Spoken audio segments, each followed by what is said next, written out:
तो देखिए पिछली क्लास में अपन 10th बोर्ड का फर्स्ट चैप्टर है वो वाला वास्तविक संख्याएं कंप्लीट कर चुके हैं। अब जो हम देखने वाले हैं इसका मैंने आपको एक पार्ट बताया था कि फर्स्ट चैप्टर के अलावा जो पार्ट है वो है अलजेब्रा का। मोस्टली यहाँ ध्यान दें, अपन कौन सा टॉपिक देख रहे थे इसका, अलजेब्रा का। मैथ के अंदर अलजेब्रा का यानी बीजगणित से रिलेटेड टॉपिक।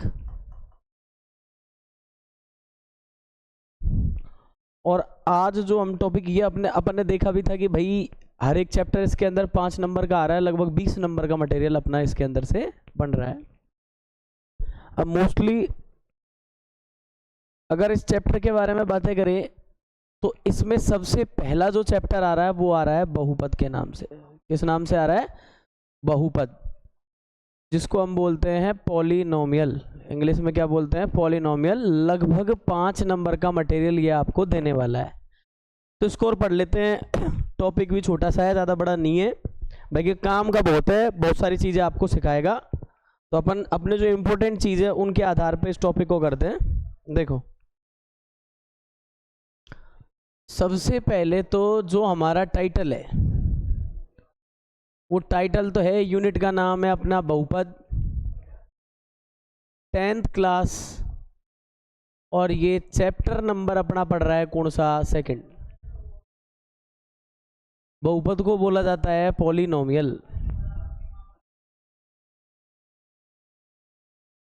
अब सवाल ये उठता है सबसे पहले तो इसकी जो बोलते हैं ना एक तरह से इंट्रोडक्शन वाली जो चैप्टर थी वो 9वीं क्लास में थी, उसमें भी थे ये बहुपद। तो सवाल यहीं से उठता है बहुपद होते क्या हैं और इनका काम क्या क्या है, कितने प्रकार हैं, और फिर जाकर के कहीं इनके हम सॉल्यूशन निकालना स्टार्ट करेंगे। तो चैप्टर में हम भी शुरुआत कहाँ से करने वाले हैं कि सबसे पहले बहुपद क्या है यहाँ से। अब मैं आपको बता देता हूँ कि यहाँ मोस्टली बहुपद को जानने से पहले आपको एक चीज़ जानना बड़ा ज़रूरी है, जिसको हम क्या बोलते हैं? बीजीय संरचना। क्या बोलते हैं? बीजीय संरचना। इसको बोलते हैं अपन अलजेब्रिक स्ट्रक्चर। ध्यान से समझना, ये कहाँ से अगर ये बहुपद बन रहा है उसको समझेंगे अपन। अब देखिए अलजेब्रिक स्ट्रक्चर को मैं बता दूं, इसको हम बोल सकते हैं कि अलजेब्रिक स्ट्रक्चर के अंदर, ध्यान से समझना, हमने मैथ में 2 तरह की चीज़ें देखी हैं। एक तो सही बात है भाई, क्या आता है अपना? चर राशियां, जिनको हम क्या बोलते हैं? वेरिएबल। और एक होती हैं अपने कौन सी राशियां? अचर राशियां। अचर राशियां जिनको हम कहते हैं एक तरह से कौन सी वैल्यू है ये? कांस्टेंट वैल्यू, या फिर कहते हैं नॉन वेरिएबल, है ना। तो चर और अचर 2 तरह की राशियां हैं। मैं आपको बता दूं चर राशियों में भी महत्वपूर्ण थे, अपन एग्जाम्पलों से पढ़े, क्योंकि ज़्यादातर हम एग्जाम्पलों को ही देखते हैं। तो देखो यहाँ पे माना कि x और y इस तरह की राशि, मतलब क्या रहता है? सामान्य तौर पे चर राशि का मतलब होता है ऐसी राशियां जो चलायमान है, ऐसी राशियां जिन, देखो वेरिएबल बोलते हैं इसको इंग्लिश में, इसका मतलब है जिनमें वेरिएंस होता है। वेरिएंस मतलब जो परिवर्तन योग्य है, परिवर्तित होंगी। जैसे आप बैठे हैं, मैं कह दूं कि x का मान बेटा वो मानना है, तो x का मान हर कोई बंदा अलग अलग मानता है। कोई x बराबर 0 मानेगा, कोई x बराबर -1 मानेगा, कोई x बराबर 1 मानेगा, कोई x बराबर 2 मानेगा। एक टिकाऊ आंसर किसी का नहीं मिलेगा, सब चलायमान मान बता रहे हैं, हर बार परिवर्तित मान बता रहे हैं। इसको कह देते हैं हम चर राशियां। ज्यादातर इन राशियों को मैथ के अंदर अज्ञात राशियां भी कहा जाता है। अज्ञात राशियों का मतलब, क्योंकि इनका मान ज्ञात नहीं है, अज्ञात है, इनका मान अलग अलग भी आ सकता है, इनका मान सेम नहीं आने वाला। अब ये चर राशियां कहलाती हैं। तो दूसरी राशियां कौन सी है अपने पास? अचर राशियां। इनके अलावा मैथ में आपने देखे होंगे इस तरह के डिजिट्स, जैसे कि 2 है, 2 का मान मैंने कह दिया बेटा x का मान 2 लिखो, तो यहाँ पे 2 नाम की जो चीज़ है वो फिक्स है। हर एक बच्चा 2 ही लिखेगा, अपने मन मर्जी के मान नहीं लिखेगा, इसका वैल्यू फिक्स है। सामान्य तौर पे क्या है, अपन किसी चीज़ को मांगते हैं किसी से भी, मान लो 2 किलो सामान कोई लेना हो हमें, या मान लो गलती से यूँ ही कहेगी यार भाई 2 थप्पड़ लगा दे, यहाँ कहोगे ऐसी चीज़ तो 2 थप्पड़ वो ही पड़ेंगे। और कहीं विदेश में जाकर के अगर ये चीज़ बोलोगे प्लीज़ गिव मी 2 स्लैप, तो थप्पड़ तो 2 ही पड़ेंगे आपके। यानी कहने का मतलब जो ये क्वांटिटी मैं बोल रहा हूँ वो फिक्स है, वो फिक्स है, उसकी वैल्यू फिक्स है, उसमें कोई परिवर्तन नहीं किया जा सकता, क्योंकि परिवर्तन किस में करना है, चर राशियों में। तो इस दो तरह की राशियां आपने देखी होंगी, और इन दो तरह की राशियों में देख लो सब्जेक्ट कौन सा है अपना, अपना सब्जेक्ट कौन सा है, मैथ है। तो मैथ में आपने ये संक्रियाएं भी देखी होंगी, प्लस माइनस गुणा और क्या आती है, भाग। ये संक्रियाएं इन दो राशियों के बीच में मैंने इसलिए लिखी है कि हम एक ऐसी संरचना का निर्माण कर रहे हैं जो चर और अचर राशियों से मिलकर बनी होगी और किसकी, गणितीय संक्रियाओं के प्रयोग से बनी होगी। तो देखो हम बारी बारी से एग्जांपल ले लेते हैं किस तरह की राशियां बनेंगी। यहां से मैंने क्या ले लिया, चर राशि का x ले लिया। अब देखो मैं आपके सामने यहां से क्या ले लेता हूं, इसकी संक्रिया का प्लस ले लूं। यहाँ से क्या लिया है मैंने, x लिया है, यहाँ से क्या ले लिया, प्लस ले लिया, और यहाँ से मैंने गणित का क्या ले लिया, 2 ले लिया। तो मेरे पास एक स्ट्रक्चर आ गई जिसको मैं क्या बोल दूंगा, x प्लस 2। ये दो राशियों का मिश्रण है, एक तो चर राशि हो गई और एक कौन सी हो गई, अचर राशि। उसमें किसका मिक्सिंग करते हैं मैथ के अंदर, इन्हीं चीज़ों से मिक्सिंग करते हैं। तो हमारे पास क्या बन गया, एक तरह से हमारे पास बन गया x प्लस 2, और इस तरह की संरचना को हम क्या कह देते हैं, बीजीय संरचना। और एग्जाम्पल ले लो, जैसे कि देखो समझो इसे, इस बार हमने क्या ले लिया है, y ले लिया, यहाँ से हमने कौन सा चिन्ह ले लिया, इसमें माइनस का ले लिया, और यहाँ से हमने एक और डिजिट ले लिया जिसको हमने बोला 3। तो बोलो y माइनस 3 भी हमारे पास क्या है, एक बीजीय संरचना। तो समझ गए बीजीय संरचना क्या होती है। और मैथ की ऐसी शाखा जिसके अंदर बीजीय संरचनाओं वाले सवालों को सोल्व करते हैं या उनका अध्ययन करते हैं, उसी चीज़ को हम क्या कह देते हैं, बीजगणित। मोस्टली तो आपको ये टाइटल ही पता होना चाहिए कि साहब इसका आया कहाँ से है, ये बीमारी लगी कहाँ से अपने। तो अपन समझ पा रहे हैं इसमें कैसे पता लग रहा है अपन को कि भाई दो तरह की राशियां मिलती हैं, अलग ही पहचान जाओगे कि अलजेब्रा का सवाल कौन सा है। दो तरह की राशियां x और y प्रकार की, जिनमें भी गणितीय संरचना कौन कौन सी संक्रियाओं का प्रयोग कर रहे हैं हम, प्लस माइनस गुणा भाग। प्रॉपर वे में यही 4 संक्रियाएं चलती हैं जिंदगी भर गणित के अंदर, और कुछ नहीं है इसके अंदर अलग। बस अब क्या कर दिया गया है, चर और अचर राशियों के बीच में जब प्लस माइनस गुणा भाग इनको इसने शामिल किया, तो हम एक नई संरचना को देखते हैं, और इस नई संरचना को क्या कहा जाता है, बीजीय संरचना।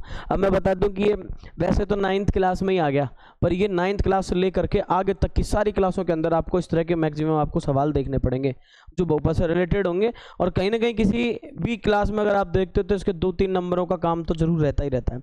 तो मोस्टली इस टॉपिक को अपन अभी 10th के अकॉर्डिंग नहीं, आगे क्लासों के हिसाब से और मानना बहुत ज़्यादा जरूरी है कि भाई इसको अच्छे से पढ़ ले तो अपना आगे काम आसान हो जाता है। तो यहाँ पे दोनों मैंने एग्जांपल दिए, बीजीय संरचना का एग्जांपल हो गया, कोई दिक्कत नहीं है। अब इसको आगे लेके चलते हैं साहब। अब बीजीय संरचनाएं आने लग गई तो इससे आगे हम क्या पढ़ने वाले हैं, देखो जरा। बीजीय संरचनाओं की परिभाषा लिखाने का इतना ज़्यादा कोई जरूरत नहीं है, इसके अंदर आप ऐसे बोल सकते हो, ऐसी संरचना बोल सकते हैं ना, इसमें क्या बोलेंगे अपन, ऐसी संरचना। क्या क्या करा था उधर आपने, जिसमें चर व अचर राशियों का गणितीय संक्रियाओं के साथ क्या किया गया है, संक्रियाओं के साथ संयोजन किया गया है। क्या किया गया है, संयोजन किया गया है। कैसी किया गया हो, ऐसी संरचना क्या कहलाएगी, बीजीय संरचना। ये परिभाषाएं मैंने उसकी स्ट्रक्चर के आधार पे बनाई है, किसी किताब की कॉपी नहीं की है। उसकी स्ट्रक्चर से जो हमें अनुमान लगता है वो हमारे शब्दों में हम इसे बना रहे हैं। बाकी का अगर कहीं से आपको एनसीईआरटी के अंदर अगर लिखी हुई लाइनें मिलती है, अगर आप उनको फॉलो करते हो तो आपके लिए ही फायदा है। बाकी कैसे कोई टेंशन वाली बात नहीं है, हमने उसकी स्ट्रक्चर को देखा समझा और उसके आधार पर अपनी परिभाषाओं को लिख दिया। तो ऐसी संरचनाएं क्या कहलाती हैं, बीजीय संरचना। अब देखो बीजीय संरचना कहलाती हैं तो उसके एग्जाम्पल अपन ने लिखे तो थे, उनमें यही बातें तो आ रही हैं। क्या एग्जाम्पल आ रहा था, अपना एग्जाम्पल आया था x प्लस 2 है, y माइनस 3 है। इस संरचना को देखो, इसमें चर कौन सा है, x है, और इस संरचना को देखो इसमें चर कौन सा है, y है। कोई दिक्कत वाली बात नहीं है, आराम से हम इनको पहचान सकते हैं, कोई नहीं दिक्कत वाली बात। फटाफट से मेरे हिसाब से इस पेज की इतनी सी चीज को कॉपी करो, चलते हैं आगे फिर, है ना।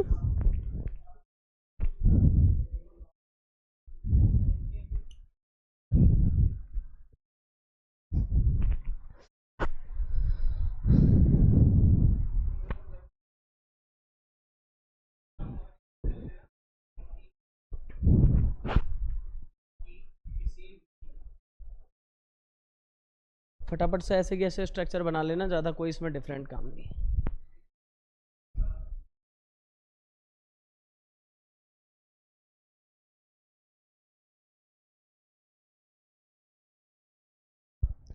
वैसे तो 8th 9th में भी खूब करा होगा रिपीट, थोड़ी बहुत नॉलेज तो बैक ही होगी आपकी इसकी। अभी अपन क्या कर रहे हैं कि 7th 8th 9th को कवर करते हुए 10th तक पूछेंगे इसमें, नहीं है ये नहीं है कि साहब आपको 10th का ही करना है, इसके अंदर 7 8 9 तक वो लाइनअप बन जाना चाहिए कि 10वीं क्लास तक का अपना पूरा फंडा इसमें क्लियर है।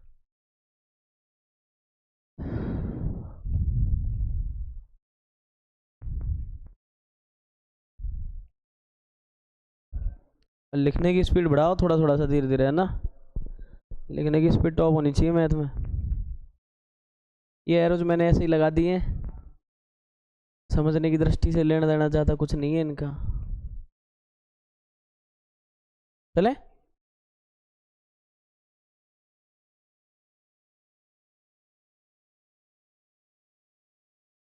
चले देखो, ये परिभाषा लिखने की ज़्यादा कोई आवश्यकता नहीं है। यहाँ पे आते हैं अपने नेक्स्ट बात पे। अब देखो अपन ने क्या देख लिया कि बीजीय संरचना क्या है, ये तो हम समझने लगे। बीजीय संरचना क्या है ये तो हम समझने लगे। अब इस बीजीय संरचना को भी मैं दो पार्टों में बांट देता हूं। देखो जरा, इस बीजीय संरचना को भी अपन ने दो भागों में बांट दिया, और इन दो भागों में क्या क्या बांटा है देखो। एक को तो मैं लिखूंगा इसमें, ये देखो, एक को तो मैंने नाम दिया है बहुपद, जिसको हम क्या बोलते हैं, पॉलिनोमियल। इंग्लिश नाम थोड़ा सा याद रखना, काम आएगा एक जगह इसलिए। और दूसरी बीजीय संरचना को क्या बोल देते हैं हम, समीकरण। इसको हम क्या बोलते हैं, इक्वेशन। क्लियर है। ये दोनों नामों को अपन ने अलग कर दिया एक तरह से। अब मेरी बात को यहां भी समझने की कोशिश करना, इसमें मतलब क्या है देखो। पहले उसको पकड़ लेते हैं अपन, देखो उसका अच्छे से ऑपरेशन कर पाएंगे। अब आपको पता है एग्जाम्पल क्या लिखा है आपने, x+2 लिखा था, y माइनस क्या लिखा था, 3 लिखा था, ठीक है। ये एग्जाम्पल लिखे थे अपन ने। अपन अपने पर्सनल एग्जाम्पलों के हिसाब से चल रहे हैं, एक बार ये चीज फिट बैठ जाए फिर तो हजारों एग्जाम्पल देखेंगे इसके। देखो यहाँ पे एक वर्ड है इक्वेशन, देखो इससे ही तोड़ के बता रहा हूं मैं आपको, इसको ऐसे तोड़ रहा हूं मैं, इक्वेट अलग, ATIN अलग। हिंदी में सब करते हैं, संधि अपन किस में कर रहे हैं, संधि विच्छेद इंग्लिश में कर लिया। इसको भी करना चाहें तो कर सकते हैं। समी वर्ड अपने समझ में आ रहा है, समीकरणीय, समीकरणीय ऐसे पढ़ लीजिए इसको, है ना। बाकी के यहाँ पे देखना, इक्वेट वर्ड को क्या बोलते हैं, देखो इसको बोलते हैं अपन इक्वल, क्या बोलते हैं, और इक्वल ये एसन को अभी ऐसे ही रखना, इक्वल वर्ड से पकड़ना। इक्वल वर्ड का मतलब है गणित में इस तरह का चिन्ह, किस तरह का चिन्ह, बराबर का चिन्ह। सब जानते ना इक्वल का ऐसे ही होता है बड़ा चिन्ह। और सुन लो, समीकरण का मतलब क्या बन जाता है, ऐसी बीजीय संरचना जिसमें क्या हो, दोनों प्रश्नावलियां हैं अपने। दूसरी प्रश्नावली कौन सी है, बहुपद। तीसरी में आएंगे समीकरण। मैथ की आधे ज्यादा स्टोरी तो यही है, यूं मान लो अब यहां से। तो यहाँ पे सबसे बड़ी बात तो अपन समझ में आ गए, ऐसी बीजीय संरचना जिसमें किसका साइन दिख जाए अपन को, बराबर का, उसे क्या कह देंगे हम, समीकरण। तो मैं यहाँ पे इसकी परिभाषा लिखता तो यही लिखता ना, क्या लिख देता, ऐसी बीजीय संरचना जिसमें क्या हो, बराबर का चिन्ह हो, वो क्या बन जाएगी अपनी समीकरण। बताओ एग्जाम्पल कैसा बनेगा, ये देख लो, वही आपका x+2 बराबर में लगा के अपन ने ऐसे लिख दिया 0, तो ये चीज क्या कहलाएगी अपनी समीकरण। कोई दिक्कत, जहां भी सवाल मिलेंगे क्या समझेंगे अपन, समीकरण है। दोनों में समानताएं हैं, और आपके भी 10वीं क्लास में दूसरे चैप्टर और चौथे चैप्टर में क्या है, समानताएं हैं। जो बंदा दूसरे को अच्छे सीख गया वो चौथा सीख गया, ये मान लीजिए आप। दो चैप्टर एक साथ क्लियर हो जाते हैं यहाँ पे अगर पढ़ोगे तो ये बात समझ में आ रही है। और दूसरा एग्जाम्पल देख लो, आपने दूसरा और लिखा था एक, बताओ अगर मैं y-3 बराबर में 0 कर दूं तो बोलो ये भी तो अपने क्या है, समीकरण है। अब देखो 7वीं के स्टैंडर्ड के हिसाब से इसकी डेफिनेशन क्या बनती है। अच्छा ये तो समझ पा रहे होंगे यहाँ पे कि ये समीकरण किस में है, x में, और ये किस में है, y में। चार पूछा चार भी बता सकते हैं ना अपन। अच्छा, समीकरण में तो मतलब दो पक्ष हो गए, एक तो बराबर के इधर का और एक बराबर के उधर का, दो पक्ष हो जाते हैं। बराबर के चिन्ह के बाद देखो सीधे हाथ की तरफ में कुछ ना कुछ आपको लिखा मिलेगा, जैसे 0 लिखा है, कुछ और अंक लिख जाए, कोई फर्क नहीं पड़ता उससे। अब आइए बहुपद को देखते हैं। शॉर्ट में यूं ना लिख दूं कि ऐसी, देखो पॉलिनोमियल में पी आती है ना स्पेलिंग में, और जिस चर का सवाल होता है वो ऐसे लिख देते हैं, इसमें नवी में सीखा होगा आपने। अब इसमें क्या है, ऐसी बीजीय संरचना जिसमें बराबर का साइन नहीं हो, किधर, इस संरचना के इधर बराबर का साइन, ये तो मैं बता रहा हूं कि इसको ये कहते हैं इसलिए लगाया है। तो मतलब देखो यहाँ पे बहुपद में ज्यादातर आपको बराबर करके कॉन्सेप्ट नहीं मिलेंगे, बराबर 0 करके संख्याएं नहीं मिलेंगी, बराबर कुछ और संख्याएं नहीं मिलेंगी, न 0 मिलेगा, है ना। तो ज्यादा कोई अंतर नहीं है, एक जैसी स्ट्रक्चर, इसमें प्रॉपरली बराबर का चिन्ह आ रहा है और इसमें नहीं आ रहा है, ठीक है ना। इसकी कुछ शर्तें भी हैं जो नवीं क्लास में एक्सप्लेन हुई, 7वीं क्लास तक के बच्चों को यही दिमाग में रखना होता है कि साहब इसमें बराबर का चिन्ह है और इसमें नहीं है। और भी आ जाओ जरा, इसके बारे में ऐसे कर दूं मैं, जैसे आपने वो पिछला ही लिखा था, वाई में लिखा था ना, तो इसको देखो वाई में लिख लेते हैं, क्या हो जाएगा, ये वाई क्या था, माइनस था ना, ये लो, ये वाई में बहुपद है, ये एक्स में बहुपद है। यहां तक कि अगर कोई दिक्कत हो तो बताओ आप। मैं यूं एक तरह से यूं नहीं कह सकता, इसमें बराबर, इनमें अंतर क्या है कोई पूछे तो, इनमें बराबर का चिन्ह संरचना में नहीं लगाते।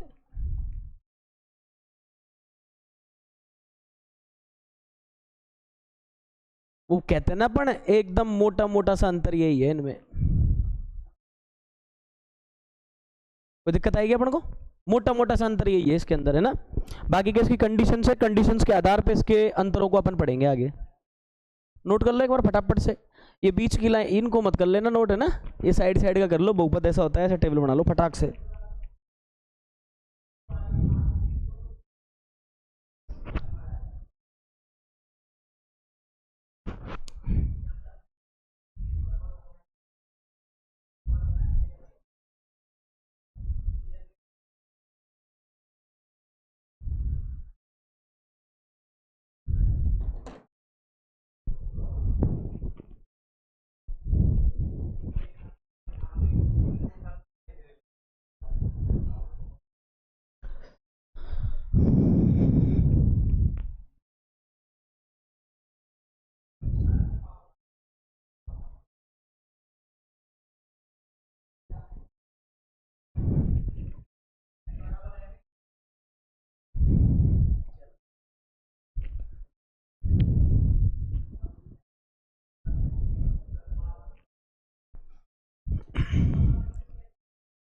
हो गया।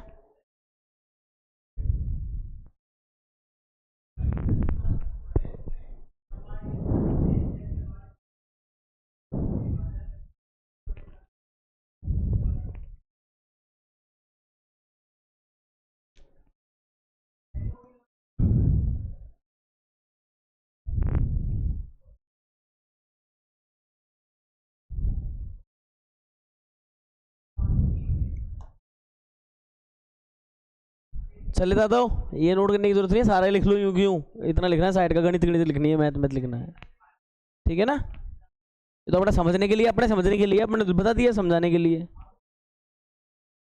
अब थोड़ा सा आगे बात करेंगे अपन, बहुपद क्या है 9th के अकॉर्डिंग, बेसिक इसकी जो जनरल डेफिनेशन है उसके अकॉर्डिंग कैसे लिखेंगे, देखो इसे मैं यहां पे लिख रहा हूं बहुपद,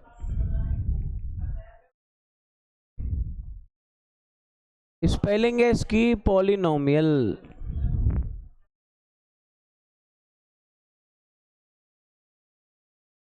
देखो संकेत क्या है इसका वो भी लिखते हैं, संकेत में ऐसे लिखते हैं इसे p, और जिस चर का प्रयोग करके वो बहुपद बताया गया है, बहुपद में जो चर है वो p के पास में ऐसे आता है। संकेत में कैसे व्यक्त कर देंगे इसे, px से। इसकी जनरल फॉर्म ये लिख लेते हैं, देखो अपन जनरल फॉर्म या स्टैंडर्ड फॉर्म, या फिर एक काम करो इसको ऐसे ही लिख लो, जनरल फॉर्म से मतलब मेरा कहने का सामान्य रूप, व्यापक रूप, क्या मान दूं इसका, व्यापक रूप या फिर सामान्य रूप, मतलब ऐसा सूत्र के स्टाइल में लिखना जिससे कि अपन लाखों ऐसी संरचनाओं का अध्ययन कर सकें उस हिसाब से। अब मेरी बात को ध्यान से सुनना, जैसे कि px से लिख रहे हैं तो इसकी जनरल फॉर्म क्या होगी, मैं आपको अपने स्तर पे एक फॉर्म बताता हूँ, वैसे ऑथेंटिक 9th क्लास के एनसीईआरटी में लिखी गई है इसकी फॉर्म। मैं अपने स्तर पे आपको जो चीज बता रहा हूँ उसको समझने की कोशिश करना। देखो मान लो कि x में है, बहुपद किस में है, x में है, तो ध्यान देना अपन इसको ऐसे लिख रहे हैं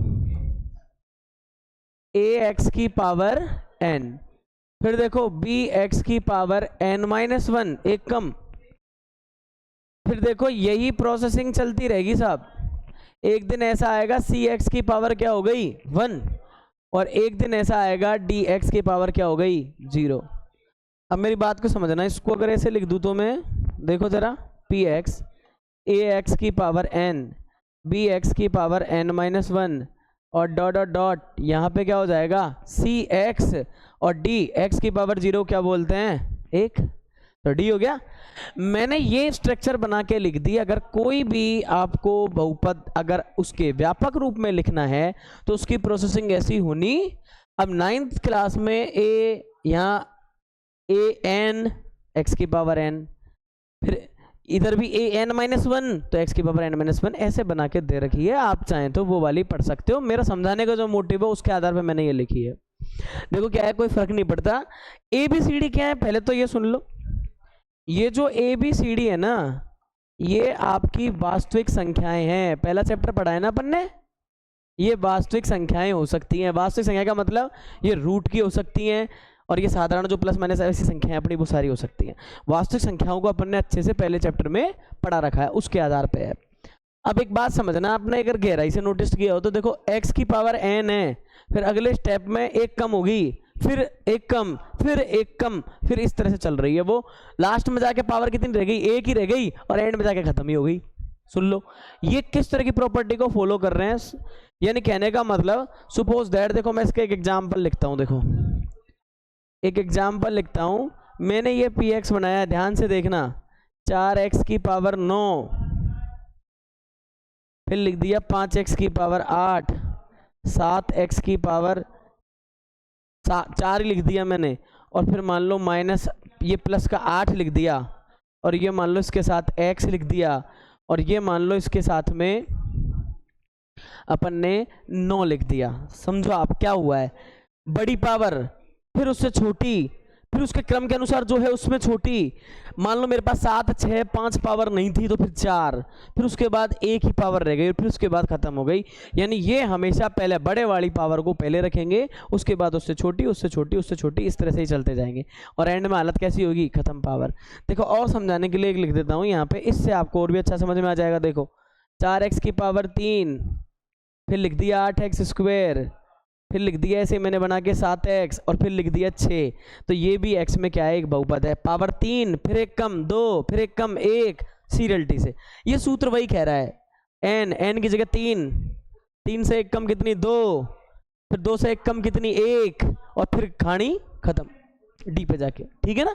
तो ABCD क्या हुई, गणित की संख्याएं, वास्तविक संख्याएं, और यही सीरियलिटी फॉलो करनी है। अब इसको याद कैसे रखेंगे, पहली शर्त तो इसकी यही है कि हमारी पावर कैसी होनी चाहिए। इसकी कुछ शर्तें हैं, देखो यहाँ पे देख लेना, इसकी क्या शर्तें हैं।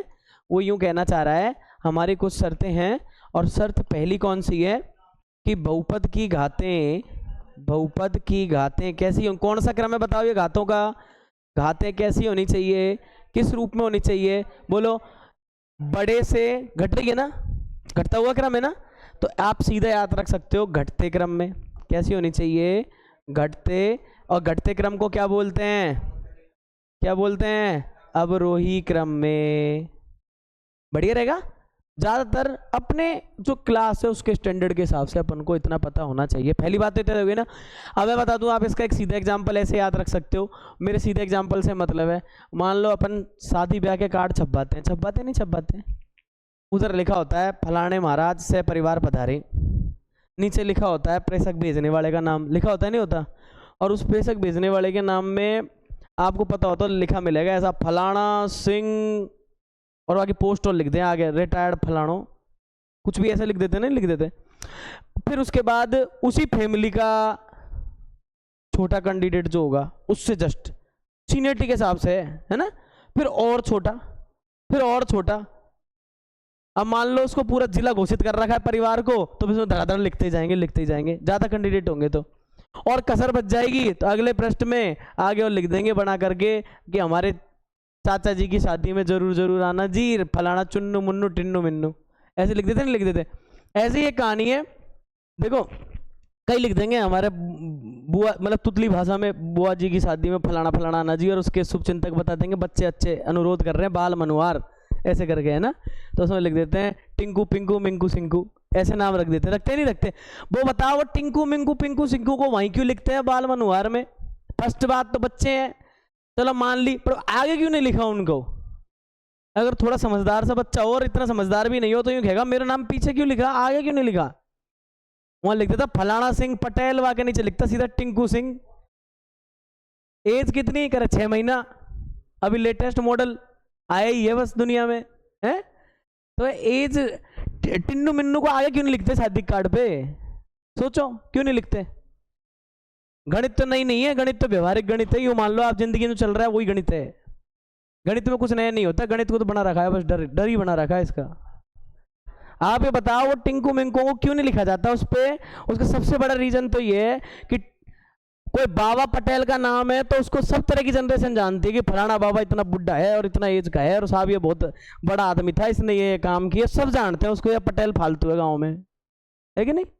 पर बाकी का अगर टिंकू मिंकू को अगर लिख देते और कोई ऐसा आ रहा है जो पहली बार ही आ रहा है आपकी जगह पे, वो न जानता आपके घर का एड्रेस भी, वो तो शुक्र मनाओ जमाना ऐसा है जीपीएस शेयर लोकेशन शेयर और आजा भाई सीधा पकड़ के डंडे, नहीं।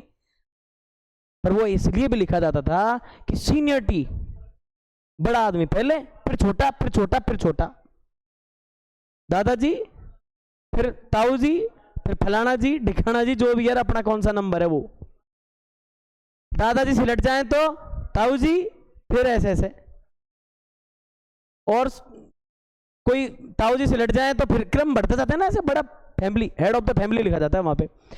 इसलिए भी लिखते हैं अगर गलती से कोई को पता पूछना हो तो फलाना पटेल का घर कहाँ है सब जानते होंगे, पहुंचा देंगे। और 6 महीना पहले आपका टिन्नू मिन्नू पैदा हुआ है, अगर उसका कार्ड पे आगे आगे नाम लिख देते थे और आप आता ही पूछते टिन्नू सिंह का मकान कहाँ है, तो इसे टिन्नू गली गली में बहुत पैदा होते हैं हर साल, हर 6 महीना में कितना पैदा होंगे, कौन सा टिन्नू को पहुंचोगे आप? इसलिए वरीयता का क्रम क्या रहा? सबसे बड़ा।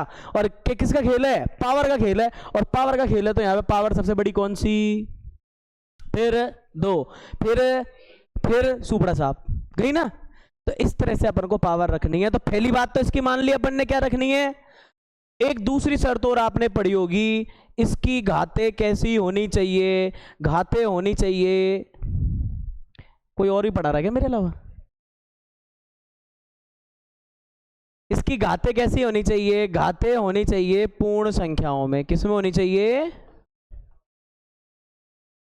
अब ये पूर्ण संख्याएं भी मैंने लिखाई थी, बताओ। घातें पूर्ण संख्याओं में, इसका मतलब 0 से स्टार्ट होनी चाहिए और फिर चाहे कितनी भी जाए। आ रही बात समझ में? कहने का मतलब है उसे घातें कैसी रखनी है? पूर्ण संख्याओं में। आप इसमें देख लो, मैंने ये 9 से स्टार्ट करी है, लास्ट मेरी कहां तक? x की पावर 0 तक, यहां तक की घातें होनी चाहिए। इसका मतलब इसने बाउंड्री लगा दी, ऋणात्मक घातें नहीं होनी, ना रूट वाली घातें होनी चाहिए और ना भिन्न वाली होनी चाहिए। क्लियर है ना बात? तो इसका मतलब यहां पे एक बॉक्स बना के अपन एक अगर ये डिटेल भी डाल दे तो बहुत फायदे में रहने वाले हैं अपन। कैसे? इसका मतलब अपना ये बन जाता है कि पहली बात तो घातें किसमें नहीं होंगी? ऋणात्मक नहीं। दूसरी बात, घातें भिन्न में भी नहीं होनी, भिन्न नहीं होनी चाहिए, ये भी याद रखना भाई। घातें भिन्न में नहीं होनी चाहिए। रूट भी क्या है? भिन्न ही तो है, पर क्यों नहीं चाहिए ये तो पूछो इनसे, क्यों नहीं चाहिए साहब? क्योंकि उसने पहले लिख दिया पूर्ण संख्याएं हैं, उसके अलावा घातें क्यों नहीं होनी चाहिए। इसको देखो अपन ऐसे समझ सकते हैं, ध्यान देना। ये बहुपद है, स्वपूर्ण घातें हैं। अब जरा देखो, मैंने ये लिख दिया, आपके 9th में भी करे होंगे आपने ऐसे सवाल, बोलो ऐसे देंगे वो, बता बहुपद है कि नहीं? कर जेड में साहब, चर तो ठीक है। अब सुन लो, यहाँ पे तो ये जेड की पावर 1 है, कोई दिक्कत नहीं थी। यहाँ पे जेड की पावर -1 हुई नहीं हुई?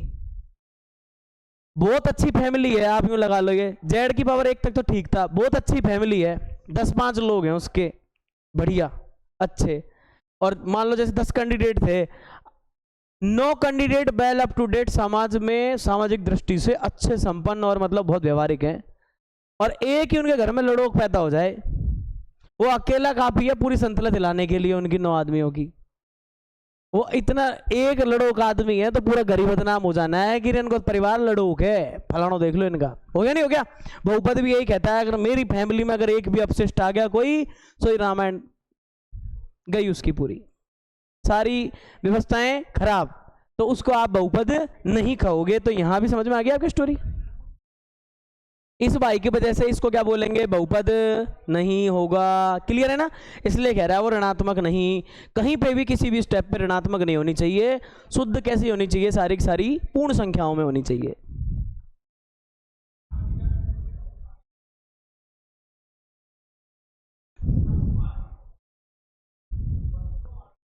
इसमें क्या पूरे आपके छोटे सवाल बड़े सारे कर दोगे इसके अंदर से आप धीरे धीरे, अगर इसको समझ लेते हो तो।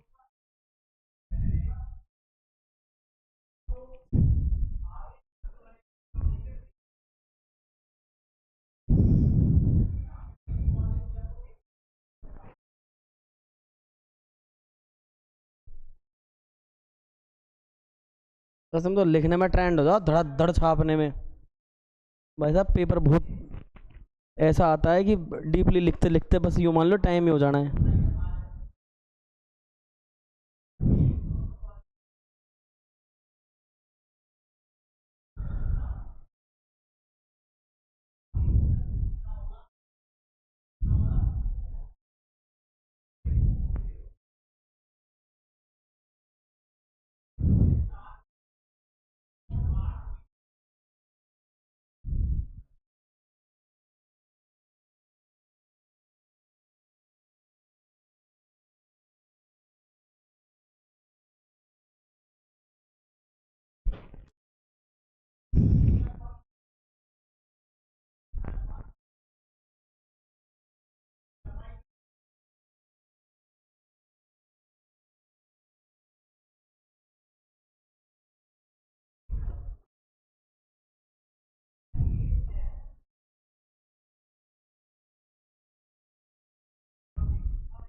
अब तुम ही सोच के बताओ, मैं इस वाले को बहुपद बताऊं या ना बताऊं। y की पावर 4 ठीक थी, स्थिति 3 ठीक थी, 2 और फिर जाके 2/3, बस इसने ऐसी कर दी पूरी, करी नहीं करी। तो बोलो इसको भी क्या बोलूं फिर मैं, ये बहुपद। समझ गए स्टोरी, कोई दिक्कत आएगी क्या बोलो इसमें। और ये भी सेम बहुपद नहीं था, दोनों ही नहीं थे ना, इसलिए 2 एग्जाम्पल अपन लिख लेते हैं, अपने लिए बहुत है। और अगर कहीं रूट मिल जाए तो भी आप उसको बोल देना बहुपद नहीं है। देखो जैसे इसी के आगे मैं अगर ऐसे लगा दूं √3, तो इससे फर्क नहीं पड़ता बेटा, हमारा चर नहीं होना चाहिए, चर की घातें नहीं होनी चाहिए रूट के अंदर, इससे कोई फर्क नहीं पड़ेगा।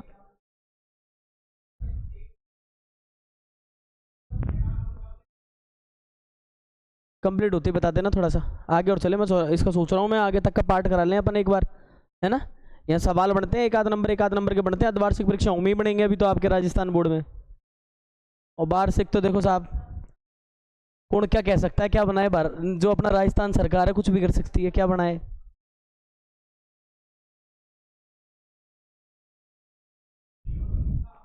ये डाल लिया हल्का फुल्का सा नोट।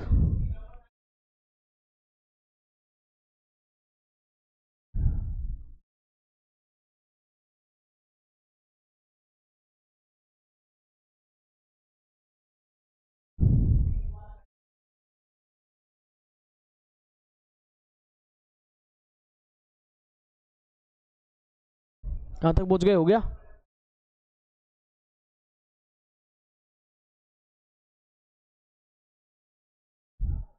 अब ये जो स्कूल वाले टीचर अगर होमवर्क देना तो ढंग से करना, तुम्हारी स्पीड सुधरेगी उससे, या ना वहीं पे बेईमानी करने लग जाओ, काम पूरा ईमानदारी से करा करो तो स्पीड सुधरती है इससे। आपको कईयों को ये लगता है साहब ये तो घना आसान था, आगे अपने को तो अपन तो इंटेलिजेंट सारे कर देते हैं, कुछ नहीं होता उससे, स्पीड टॉप करनी है लिख लिख के। अब देखो जैसे कि मैं आपको एक एग्जांपल और देता हूं इसी का लास्ट। आप मान लो मैं आपको एक क्वेश्चन ऐसा दे दूं पी एक्स, और मैंने लिख दिया यहाँ पे √2x² और ये लिख दिया 3x और +1। बताओ ये बहुपद होगा या नहीं होगा? होगा। क्यों होगा? क्योंकि मुझे संख्याओं से मतलब नहीं है, अपने एक्स वाले भाई दादाजी ताऊजी ये सेफ रहना चाहिए, है कि नहीं इस पे? और ये सेफ है तो फिर क्या बोलेंगे हम इसको? बहुपद। अब आ जाओ, चलो एक एग्जांपल मैं आपको ऐसा दे देता हूँ, y² प्लस के रूट, देखो 3√y और यहाँ लिख देता हूँ मैं √2 और प्लस का 1। बताओ ये बहुपद है कि नहीं? गड़बड़ हो गई। सुन लो, ये √2 तो बढ़िया था, y² बढ़िया था, कोई दिक्कत नहीं थी, y² सेफ है, ये दादाजी सेफ है, पर ताऊ जी गया काम से, √y चले गए ना। मैंने कहा ना एक आदमी बहुत है पूरी एस्टेसी करने के लिए, तो कर दिया इसने। और इसको क्या बोल दूंगा मैं? ये भिन्नी, तो इसका मतलब भिन्नी तो है, तो ये हो जाएगा बहुपद नहीं। समझ गए आप यहाँ तक की स्टोरी? तो लगभग अपन ने इसके बारे में एक बात सीख ली।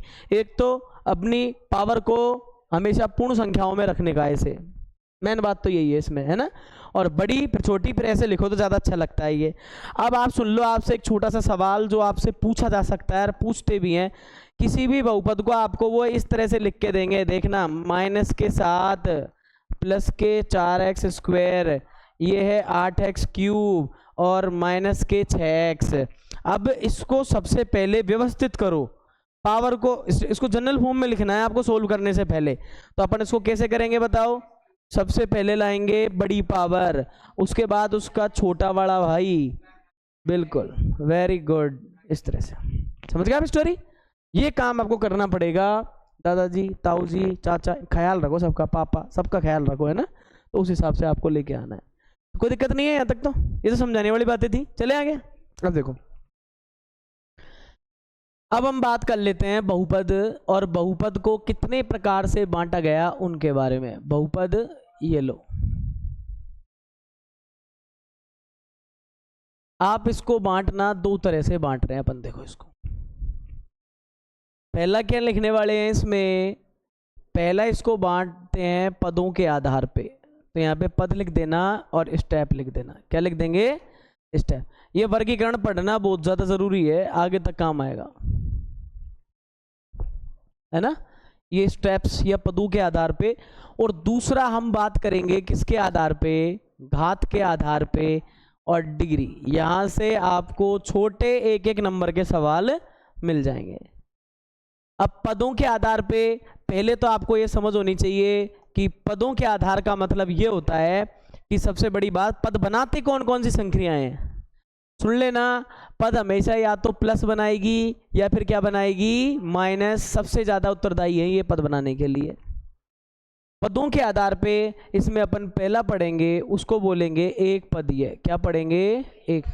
क्लियर कट पता लग रहा है ना इसमें? तो एक पदीय का मतलब क्या है? इसके अंदर पदों की संख्या कितनी होगी? एक।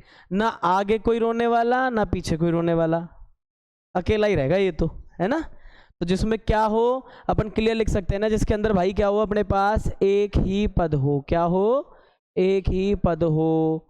एग्जाम्पल लिख ले तो अपना काम बन जाएगा। जैसे देखना, लिख दिया मैंने 7x, ना तो प्लस में कुछ जुड़ रहा ना कुछ घट रहा, तो पद एक ही है ना, अकेला ही। और देख लीजिए जरा इसके अंदर और भी एग्जाम्पल, जैसे कि मान लो मैंने लिख दिया आपको 3x²। अब देख लो कोई आगे पीछे रोने वाला है क्या? 3x², कोई नहीं है ना, अकेला ही है वो, एक ही पद है।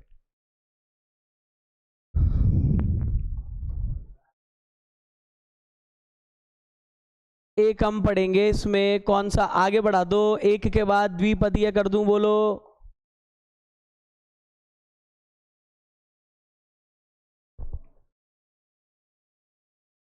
जिसमें क्या हो? 2 पद हो। क्या हो? अब देखो मैं आपको पद बनाना सिखा देता हूं। इसके अंदर कैसे रहते हैं सीन। जैसे मान लो 2 मिनट के लिए अपन एग्जाम्पल ले लें इसमें, ये लो, मान लो एक बहुपद मैंने ऐसे दे दिया आपको। देखो 8x + 3। सोचो जरा, पहला पद कौन है? 8x प्लस का चिन्ह, फिर ये दूसरा पद हो गया। हो गया नहीं हो गया? तो इस तरह से अपने पास ये पदों के आधार पे भी, अब वो आपको इसी तरह से पूछेंगे एग्जाम्पल दे करके, या फिर ऐसे कह देंगे कि एक पदीय का एग्जाम्पल दो, 2 पदीय का एग्जाम्पल दो। आपको पता होना चाहिए कितने पद वाला है। अच्छा अगर इसी को अगर कोई अपन को ऐसे दे देता, माइनस में दे देता, तो फिर भी दो पद हो जाते हैं। देखो मैं बताऊं, आगे बताता हूं। देखो इधर एक डाल दे अपन नंबर 3 पे, कितने पदी है? त्रिपदी है। क्या डाल देंगे? इसमें कितने पद होने चाहिए? बस, तो बस इसको भी देख लेना, कितने होंगे? 3 पद होंगे। ज्यादा इसमें कुछ नहीं लिखना, सिर्फ आपको इसका इंट्रोडक्शन ही लिख लेना है, इतना ही बहुत है अपने लिए। देखो इसका एक एग्जांपल बता देता हूं मैं आपको। जैसे कि मैंने बोल दिया 4x² माइनस के 8x प्लस का 3। देखो पहला पद, दूसरा पद माइनस के बाद, और फिर ये प्लस के बाद कौन सा हो गया? तीसरा पद, त्रिपदी। और बेटा इससे आगे भी आए तो चतुर्पदी, पंचपदी, आगे तक आप ले जा सकते हो ना आराम से, कोई दिक्कत नहीं है। जितनी बड़ी फैमिली उतना बड़े उसके बहुपद के बन जाएंगे पद अपने आप। अब आ जाओ इसको समझना, ये बात क्या है, डिग्री क्या है, पहले इसके बारे में थोड़ा सा जान लेते हैं। ये डिग्री क्या आ गई भाई? देखो आप समझो, माना कि कोई बहुपद था जिसका एग्जाम्पल था अपने पास 4x² प्लस 3x प्लस 7, था कि नहीं था? x में बहुपद, चर क्या है इसमें? x है। डिग्री या घात किसको कहते हैं? घात को अपन बोलते हैं पावर।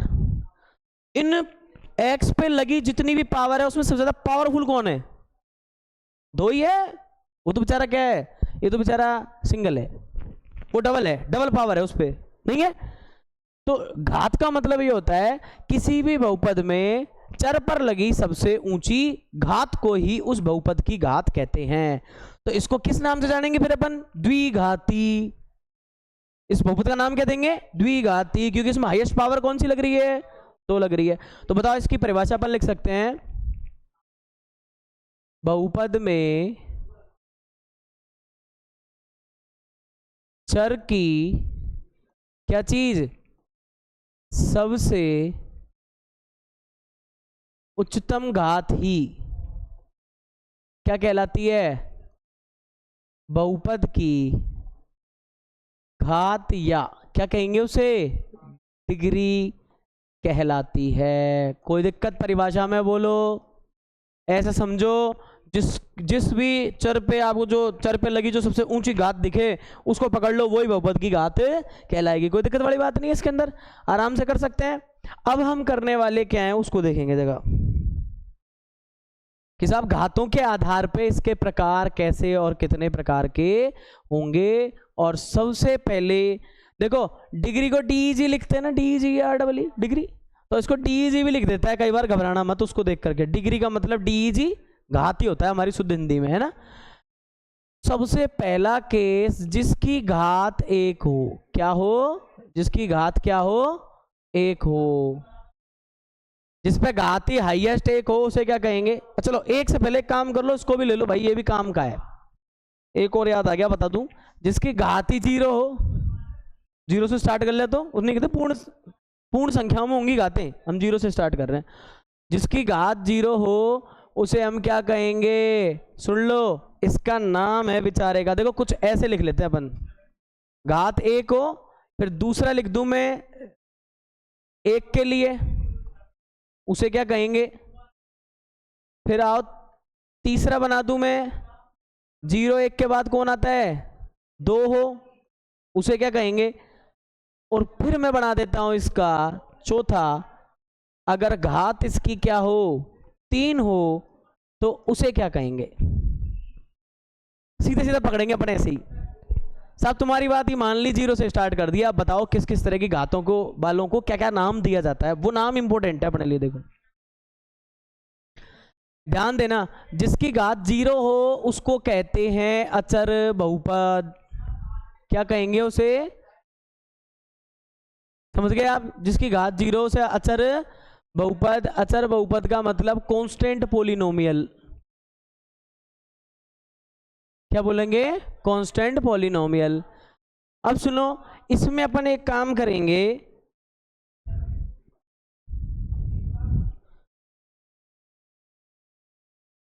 इसकी जनरल फॉर्म लिखेंगे। क्या लिखेंगे अपन? इसकी जनरल फॉर्म लिखेंगे। गलती से पूछ ले आपसे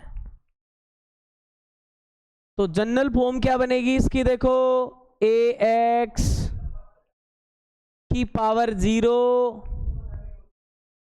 बोलो x की पावर 0 को क्या कहते हैं? 1 कहते हैं। तो बोलो a ही बन जाएगी नहीं बन जाएगी? एक उदाहरण और बनता है साहब इसका, तो उदाहरण और लिखेंगे अपन। देखो मैं कह दूं 7x की पावर 0, जिसको क्या लिख सकते हैं अपन? 7 बड़े काम का है, ये ध्यान रख लेना, इंपॉर्टेंट रहेगा। क्या है ये? इंपॉर्टेंट है, याद रह जाएगा।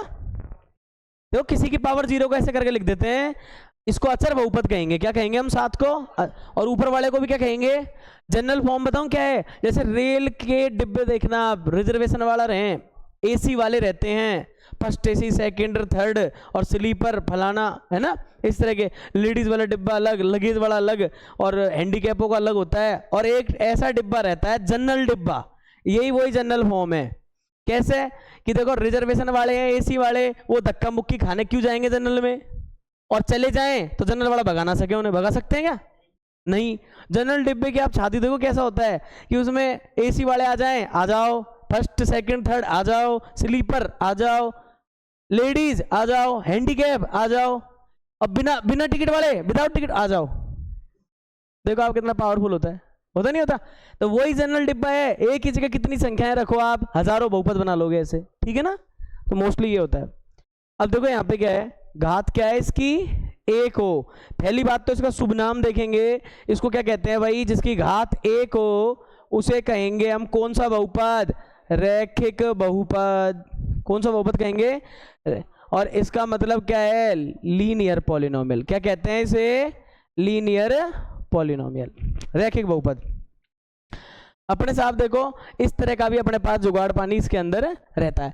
अब देखो जो रैखिक बहुपद है, सवाल ये उठता है, इसकी जनरल फॉर्म काफी इंपॉर्टेंट रहती है, याद रख लेना। इसमें यूं लिख लेना a बराबर 0 नहीं। अब भाई a 0 हो गया तो बचेगा क्या आपके पास? फिर 0 तो कुछ नहीं बचेगा ना।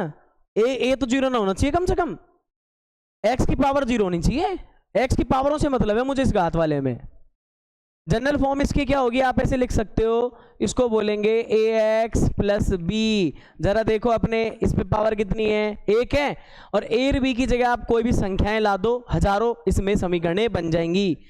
जैसे कि देखो अपन क्या बोल सकते हैं इसमें? 7x और प्लस के 3। बोलो कोई दिक्कत? पावर कितनी है इस पे? a की पावर है। कितनी पावर है? a की पावर है, ठीक है ना? और यहां भी एक ही नियम है कि साहब जहां डिग्री लगाई है ना आपने x की पावर 1 हाईएस्ट पावर वाला, उसके आगे वाले को गुणांक को 0 मत होने देना, नहीं तो फिर क्या हो जाएगी? इधर भी गड़बड़ी हो जाएगी, ठीक है ना? यहां तक का काम। अब देख लीजिए अपन आगे वाले पे चलते हैं। अपना नेक्स्ट है जिसकी घात 2। देख लेना इसका चैप्टर है अपने, तीसरा चैप्टर में इसी की सारी बातें होंगी कि रैखिक क्या होता है, रैखिक जैसे समीकरण बनती है तो कैसे बनती है। और बहुपद को समीकरण बनाना तो आसान है, अपन जानते ही हैं, बराबर का चिन्ह लगाना है बस अपन को, और करना क्या है इसमें। जिसकी घात 2 उसका नाम क्या है? देखो जरा, जिसकी घात 2 हो उसका नाम पड़ेगा आपके कौन सा? देखो 2 घात द्विघात, क्या नाम हो जाएगा? द्विघाती। क्या बोलेंगे इसको? द्विघाती।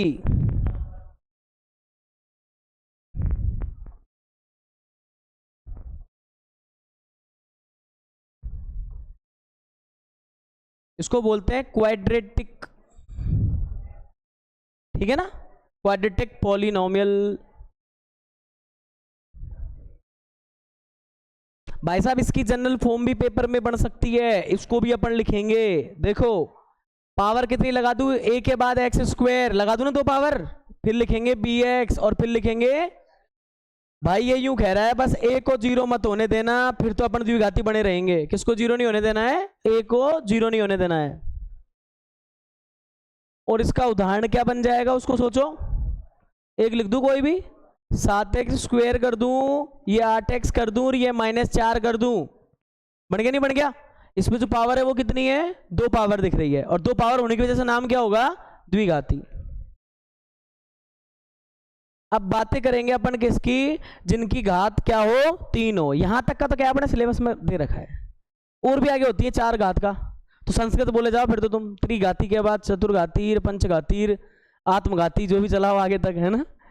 तो देखो घात 3 होते हैं, उनको क्या बोलेंगे? इसका नाम और लिख लेते हैं, इसको अपन बोलेंगे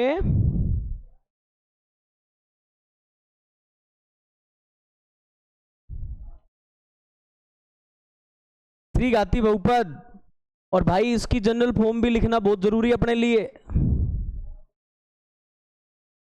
तो यहां से देखो इधर क्या बन जाएगा अपने पास, ए एक्स की power cube B x square C x plus D. और पता है जो हाईएस्ट पावर वाला है वो कभी भी जीरो नहीं होना चाहिए। एक एग्जाम्पल और लिख लेना, जैसे कि 7x cube plus 8x square, और देखो माइनस के साथ। इस बार जरूरी नहीं है कि मैं शुरू की पावर से मतलब मुझे हाईएस्ट क्या है, बीच में छूट गई तो छूट गई। जैसे मैंने देखो 7x cube plus 8x square minus 7x करता, मैंने नहीं करा माइनस 7। हमें मतलब है इस हाईएस्ट से, हाईएस्ट कैसे पकड़ में आएगी, ये वाली, ठीक है ना। ये हाईएस्ट वाली सारी जो पकड़ में आएंगी आपके ऐसी आएगी। देखो यहाँ पे 3 है, ये देखो इसको, इधर कितनी है देखो, अगर यहाँ इधर सिंगल थी तो बोला घात 1 वाला, और इधर वाले में देखो इधर क्या थी, डबल थी तो बोला कितना, घात 2 वाला, और इधर बेचारे की थी नहीं तो क्या बोला, 0, है ना। कौन सा है ये, 0 पावर है ना, तो इसको बोल दिया अपन ने अचर बहुपद। ये इसका क्लासिफिकेशन था। यहाँ से छोटे सवाल आपके एक आध नंबर में ऑब्जेक्टिव बन सकते हैं। अर्धवार्षिक परीक्षाओं में तो देखे ही जाते हैं, वार्षिक परीक्षाओं में भी कई बार दे देते हैं। तो थोड़ा जरूरी था कि बहुपद कैसे और किस तरह से इसको विभाजित किया गया है। इसके बाद जो अपन कल की क्लास में पढ़ेंगे वो बहुपद के उत्तर निकलते हैं, उन्हें क्या कहते हैं, है ना, शून्य कहते हैं ना। तो फिर उन्हें पढ़ेंगे आगे कैसे वो शून्यक निकलते हैं। और फिर ज़्यादा बड़ा ये चैप्टर है नहीं है, तो जल्दी से जल्दी इसको ख़त्म करेंगे। मिलते हैं फिर नेक्स्ट क्लास में।